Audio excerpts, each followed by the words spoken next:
이번엔 부동산 경기 시점입니다. 부동산 전문 김경기 경제부장 나왔습니다. 어서 오세요. 안녕하세요. 네, 부동산 시장에 참견해 보겠습니다. 셰프가 만든다? 부동산 시장 얘기인데 갑자기 셰프가 나왔습니다. 그러게요. 저희 집 지난 주말에 집밥을 열심히 했습니다. 네. 아침, 점심, 저녁 다 해먹었거든요. 네네. 저도 저지만 와이프가 이게 또 힘들어 하더라고요. 요즘 뭐 보통 일반적인 가정들 거의 대부분 다 이 맞벌이를 하다 보니까 이 사실 뭐 매일 그 밥하고 뭐 이게 저 해먹기 어려우니 보통 이제 외식이 이제 일상화되고 있는데 네. 그렇다 보니 요즘은 이 아파트에도 이 외식이 거의 그 커뮤니티 시설의 핵심이 돼가고 있습니다. 간단하게 얘기하면 네. 이제 단지 내 상가가 아니고 단지 내 식당인 거죠. 아하. 예, 예. 커뮤니티 얘기인 거겠네요. 그렇죠. 예. 네. 커뮤니티에 식당이 없으면 요즘은 고급 아파트라고 불리지는 않습니다. 미식 서비스. 예. 아파트 커뮤니티가 계속해서 좀 진화한다고 보면 될까요? 예, 그래서 이 예전에는 정말 그 얼마 전까지만 해도 그냥 순수히 식당 수준이었어요. 네. 그냥 정말 그 아침 뭐 조식 뷔페 수준도 아니고 그냥 일반적인 그냥 저 밥 주는 그런 수준이었는데 요즘은 뭐 진화의 진화를 거듭해서 특히 이제 최근에 이 현대건설 같은 경우는 그 정호용 셰프 뭐 되게 방송 출연도 많이 하고 네. 미쉐린 가이드에도 뭐 7년 연속 오른 그런 셰프인데 유명한 일식 셰프인데 이 정호용 셰프랑 협업을 해서 그래서 이제 그 짓는 아파트에 그 이 정호용 셰프의 어떤 그 레시피나 그 메뉴를 적용을 하기로 했다고 합니다. 네, 예. 지금 나오는 곳이군요. 그러니까 예. 새 아파트에 대한 관심은 이렇게 또 예. 미식으로 넘어가면서 또 새 아파트 커뮤니티가 예. 워낙 좋아지니까 또 관심이 예. 높을 수밖에 없는 것 예, 같습니다. 현대뿐만이 아니고 뭐 GS도 그렇고 뭐 저 DLENC도 그렇고 뭐 현산 뭐 전부 요즘 그 대부분의 그 대형 건설사가 이런 어떤 그 단지 내 식당 이런 어떤 레스토랑을 강화하는 그런 분위기입니다. 예. 식당 말고도 뭐 요즘에 재밌는 게 많은 것 같아요. 사우나가 오히려 줄어들고 다른 커뮤니티 시설이 많이 늘어난다 이런 얘기도 있어요. 과거에는 고급 아파트의 대명사 이러면 수영장이었어요. 예, 수영장이 없으면 이 고급 아파트라는 대접을 과거에 못 받았거든요. 근데 이게 제가 벌써 10년 전 얘기긴 한데 그때 이 수영장을 넣으신 어떤 그 넣은 그 그러니까 중견 건설사 그 관계자한테 얘기를 들어보니까 네. 그 수영 강사까지 포함해서 그 수영장 2레인 넣는데 2레인 넣는데 유지비가 월 1,000만 원 이상 든다 그러더라고요. 수영장 물 예, 관리해야 되니까. 물 관리해야 되지. 그다음 뭐 여러 가지 이게 관리가 많이 네. 되다 보니까 그래서 이 월 1,000만 원의 이 비용이 나오다 보니 이 그거를 아파트 관리비나 그렇다고 뭐 또 바로 그걸 입주민들에게 받기 어려우니까 그래서 요즘은 좀 수영장의 인기가 좀 시들해지고 그러면서 이제 이런 어떤 레스토랑이나 최근에는 이런 다목적 체육관 그러니까 이 그 다목적 풀코트 실내 체육관 이게 요즘은 아주 유행이라 그래요. 네. 뭐 배드민턴도 치고 뭐 그다음에 뭐 저 족구도 하고 여러 가지 모든 걸 할 수 있는 그런 어떤 다목적 실내 체육관이 유행이고 뭐 사우나 아까 말씀대로 당연히 사우나는 기본인데 좀 작아지고 있고요. 뭐 그리고 뭐 게스트하우스가 좀 요즘 늘어나는 그런 추세고 피트니스나 뭐 그다음에 골프 연습장, 뭐 GX룸, 독서실, 뭐 놀이방 등등 요즘은 아예 커뮤니티 시설이 그냥 상업 시설, 뭐 일반 거의 주상복합과 거의 뭐 오히려 주상복합보다 더 나을 정도로 완전히 여러 가지 그냥 입주민들의 다양한 공간이 돼가고 있죠. 예. 그 말씀하신 대로 단지 내 상가 대신에 단지 내 커뮤니티로 가는 예, 이용객들이 더 그렇습니다. 많아질 예. 수 있는 상황이 예, 되는 거군요. 맞습니다. 다음 키워드 한번 보도록 하겠습니다. 15만 원 받으러 가자. 15만 어디 가면 15만 원을 받을 수 있는 건가요? 이게 그 농어촌 기본소득 얘기예요.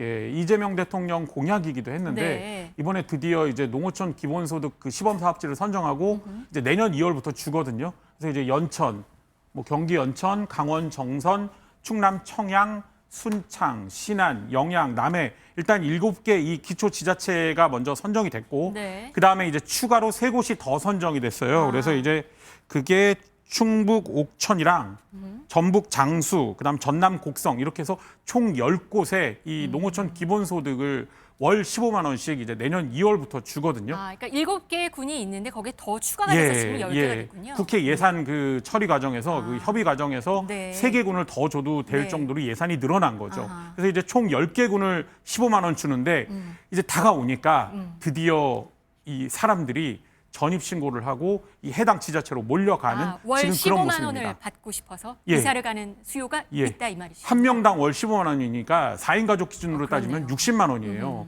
1년 따지면 720이죠. 2년이면은 한 1,500만 원 돈입니다. 그렇네요. 예, 이게 만만치 않은 돈입니다. 그러다 보니 이 매월 15만 원씩 준다는 소식에 이삿짐을 싸서 이 그 농어촌 기본소득 시범 사업지로 가고 있다. 이런 얘기가 지금 나오고 있는데 네, 실제로 이미 전입을 했네요. 그렇죠. 예. 이달? 이미 이달에 이 충북 옥천군 같은 경우에 992명이래. 이제 곧 네. 조만간 1,000명을 넘어설 것 아하, 같은데 네. 근데 이제 문제는 이 충북 옥천으로 이 오시는 분들이 가령 이 서울 등 수도권에서 좀 많이 왔으면 그러면 좀 더 좋은데 네. 이 뭐 세종이나 대전이나 영동 보은 약간 주변 인근 지역인 지역? 예 네. 그러니까 인근 지역 어차피 생활권은 다 거긴데 이 월 15만 원의 기본소득을 받으려고 전입 신고를 하는 거 아니냐. 그래서 이제 이 그 해당 지자체들이 네. 그걸 막기 위해 전입 신고하고 실제 거주하는지 이런 거를 꼼꼼히 따져보고 준다고 합니다. 근데 어찌 됐건 이 기초 지자체, 이 농어촌 이 기본소득을 받는 기초 지자체들의 인구가 당분간 늘어날 것 같아요. 그래서 얼마나 효과가 있는지 한번 지켜볼 만할 것 같습니다. 네, 예. 이번엔 그러면 서울로 한번 와보도록 예, 예. 하겠습니다. 키워드입니다. 아파트 한 채 성과급 받으려다. 성과급이 아파트 한 채가 되는 경우가 있나요? 이게 무슨 아파트 저 조합장들 얘기입니다. 아, 조합장, 예. 재건축, 이 뭐 조합장. 재건축이나 재개발이나 예를 들어 이 아파트 재개발 재건축 사업을 해서 성공을 네. 시키면 그 조합장들이 이제 성과급을 받았는데 이게 약간 좀 도를 지나치다 뭐 이런 얘기가 계속 네. 나오고 있는 상황이거든요. 이게 지난주 토요일 날 있었던 얘긴데요. 네. 이게 저 개포 주공 2단지예요. 이 개포 주공 2단지를 재건축한 단지인데 이 조합장 그러니까 이게 청산인이라 그러는데 이게 예를 들어 재개발이나 재건축을 하다가 이제 사업이 끝나고 나면 청산을 하거든요. 네. 그럼 이제 조합장이 청산인이 되는데 그 청산인과 청산임원에게 이 일반 분양이 취소된 전용 8사제곱 한 가구를 이 매각을 해서 그걸 나눠 갖겠다. 요거를 9월에 이제 그 총회에서 통과를 시켰더니 네. 이제 이 주민들이 조합원들이 반발한 거죠. 아. 그래서 이제 지난 주말에 이 조합 그 청산인과 청산임원들을 모두 해임을 시켜버렸어요. 안 되게 된 건가요, 그러면? 하지만 임원은 해임됐지만 9월에 이미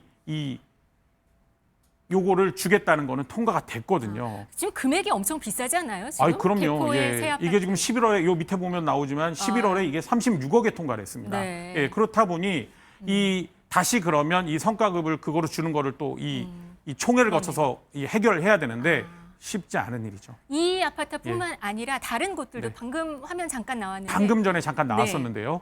이게 이 비단 이 개포주공 2단지만 그랬던 게 네. 아니에요. 이 신마포 15차도 처음에는 조합장이 58억 원을 가져간다. 그랬다가 38억 원을 가져가겠다. 그랬다가 이제 계속 이제 그 조합원들이 반발하니까 철회가 된 바 있고 이 안양에서도 그 재개발 단지가 처음에 성과급을 50억 원으로 조합장이 가져가는 안건을 올렸다가 이게 의결이 무산이 된 바 있습니다. 네. 예. 올해 이제 얼마 남지 않았습니다. 부동산 시장 올해 되돌아보면 참 다사다난하기도 했고요. 진짜 가격 대책을 여러 번 내놨는데 서울 아파트값 가격은 계속해서 올랐습니다. 한 해 상승률을 봤더니 송파, 과천 같은 경우는 20%나 넘게 올랐다고 하네요. 예, 이 올해 만 가구 이상 서울에서 아파트 거래량이 만 가구 이상 돌파하면 굉장히 거래가 많았다 그러는데 월 거래량 기준입니다. 네. 그게 올해 3번 있었어요. 그렇다 보니 이게 거래량이 많아지면서 특히 이제 강남 3구와 마용성 위주로 아파트값이 많이 올랐죠. 그래서 네. 뭐 송파도 20% 넘었고요. 과천도 마찬가지고 분당도 마찬가지고 이게 서울 강남 3구 한강벨트 경기 과천 분당 위주로 굉장히 많이 올랐습니다. 네. 예. 내년도 좀 걱정스러운 상황이에요. 근데 예. 내년에 지금 공식 주택 관련 주요 연구원들 전망치를 내놓고 있거든요. 봤더니 아직 나오지 않네요. 2% 넘게 4% 주산형 같은 경우는 4% 넘게 서울값이 오를 거라고 얘기를 했어요. 예. 다른 연구원들도 이렇게 내년 전망치를 올리고 있는 그런 상황이거든요.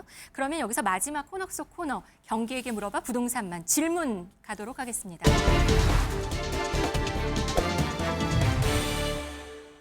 내년에도 이렇게 올해처럼 더 오를까요? 어떻게 보세요? 이게 사실은 제가 O를 들어야 되는데 원래는 제가 지금 말씀드리는 건 X가 되는데 결론적으로는 오른다에 제가 이 오를 드는 게 맞는 것 같습니다. 근데 저는 사실은 더 오를 것 같습니다. 주사년 전망 정도뿐만이 아니고 네. 더 오를 것 같다는 게 제 생각입니다. 이 왜냐하면 올해 그 아까 보셨잖아요. 그 잠실이 20% 올랐고 그 서울 전반적으로 8% 정도 부동산원 통계로 올랐거든요. 그랬는데 작년 초 그러니까 작년 이맘때 올해 그 서울 아파트값 상승률을 주택산업연구원이 전망했을 때 서울이 1.7%였고 올해 1.7% 오른다 그랬습니다. 그리고 수도권이 0.8% 오른다 그랬어요. 근데 이번에 주택산업연구원이 서울 오른다고 한 게 4.2%입니다. 2배 이상, 이 수치만으로도 2배 이상 높은 건데 네. 그 말인즉슨 지금 작년에 1.7%로 전망했을 때도 송파 이런 데 20% 이상 올랐는데 4.2로 전망하면 더 끔찍한 일이 벌어질 수 있다는 게 그게 사실은 가장 큰 우려예요. 제가 그래서 한번 찾아봤습니다. 주사년 통계 기준으로 과연 4.2를 전망을 한 적이 있나, 내년 상승률을 4.2로 전망한 적이 있나 봤더니 서울이 2019년부터 했고 그 전에 수도권도 찾아봤거든요. 거의 못 찾겠더라고요. 그렇군요. 예. 또 내년에 또 대책도 발표한다고 하니까 좀 예. 지켜보도록 하겠습니다. 네. 오늘 부동산 경기 시점 여기까지 전해드리겠습니다. 김경기 경제부장이었습니다. 고맙습니다. 고맙습니다.